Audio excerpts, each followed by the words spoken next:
بسم اللہ الرحمن الرحیم۔ میں ہوں سید بدر ریاض، نیٹ ورک مارکیٹنگ پروفیشنل اور سیلز کوچ۔ امید ہے آپ خیریت سے ہوں گے۔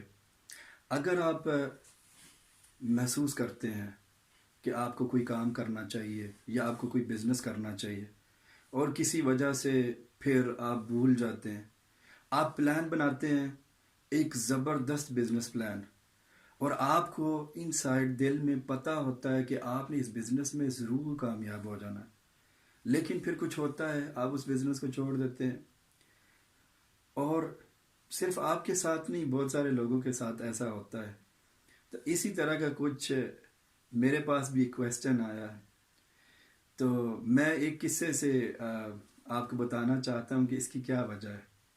ایک دفعہ ایک سیلز مین صبح صبح اٹھا، سیلز کے لیے نکل پڑا، وہ راستے میں جا رہا تھا کہ اس نے دیکھا کہ راستے میں ایک کتا بیٹھا ہوا ہے، اور اس نے کتے کی عجیب و غریب حرکتیں دیکھی کہ کتا کبھی بھونکنا شروع کر دیتا ہے، کبھی چپ ہو کے بیٹھ جاتا ہے، پھر وہ تھوڑا سا آگے جب جاتا ہے پھر دیکھتا ہے مڑ کے تو کتا کبھی بھونکتا ہے، تھوڑی دیر گزرتی ہے تو وہ چپ کر کے بیٹھ جاتا ہے۔ وہ سیلز پرسن بڑا پریشان ہوتا ہے کہ اس کتے کے ساتھ معاملہ کیا ہے، کہ یا تو یہ اگر مجھے دیکھ کر بھونک رہا ہے تو اس کو بھونکتے رہنا چاہیے، لیکن یہ کبھی بھونکتا ہے کبھی چپ ہو جاتا ہے۔ تو اس کے دماغ میں ایک تشویش گزری اور اس کو یہ معاملہ جو ہے بڑا عجیب سا لگا، اس سے رہا نہ گیا۔ تو اس نے ایسا کیا کہ کتا جس جگہ پہ بندھا ہوا تھا اس کے مالک کا دروازہ کھٹکھٹایا۔ مالک باہر آیا تو کہنے لگا جی یہ کتا آپ کا ہے؟ مالک نے کہا ہاں میرا کتا ہے، لیکن تمہیں کیا مسئلہ ہے؟ کہتا ہے یہ مسئلہ یہ ہے کہ میں بس پریشان ہوں، میرا ایک معاملہ حل کرے۔ مالک نے کہا بولے کیا معاملہ ہے؟ کہتا ہے میں کب سے نوٹ کر رہا ہوں، میں یہاں سے گزر رہا تھا، میں نے دیکھا کہ یہ کتا ہے بیٹھا ہوا ہے آرام سے، لیکن بھونکنا شروع کر دیتا ہے، تھوڑی دیر گزرتی ہے تو چپ کر جاتا ہے، اور پھر یہ بھونکنا شروع کر دیتا ہے، اس کے ساتھ معاملہ کیا ہے؟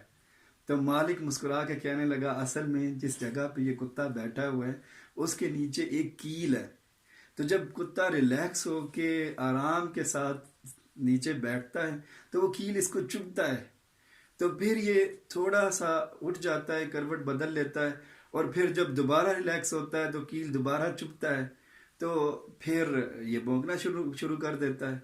سیلز مین کہتا ہے اگر اس کو اتنی پرابلم ہے، اتنی تکلیف ہے، تو یہ اٹھ کے کھڑا ہی کیوں نہیں ہو جاتا تاکہ اس کو کیل چبھے نہ؟ مالک کہتا ہے کہ شاید اس کی وجہ یہ ہو کہ اس کو کیل ابھی تک اتنا چبھا نہیں ہے کہ جو اس کو مجبور کر دے کہ یہ اٹھ کے کھڑا ہو جائے۔ سو مے بی آپ سیانے ہیں، آپ اس واقعے کو کس طرح ریلیٹ کریں گے ان لوگوں کے ساتھ، یا may be I don't know, کہ ہم پلان بناتے ہیں لیکن پھر کچھ ہوتا ہے ہم پلان کو بھول جاتے ہیں۔ تو مے بی ہماری زندگی میں بھی کام کرنے کے لیے جتنی تکلیف یا درد ہمیں محسوس کرنی چاہیے وہ کیل ابھی اتنا چبھا نہیں ہے، جب چبھے گا تو تب سارے کام ہو جائیں گے۔ اگلی ویڈیو تک انتظار کیجیے گا۔ اللہ حافظ۔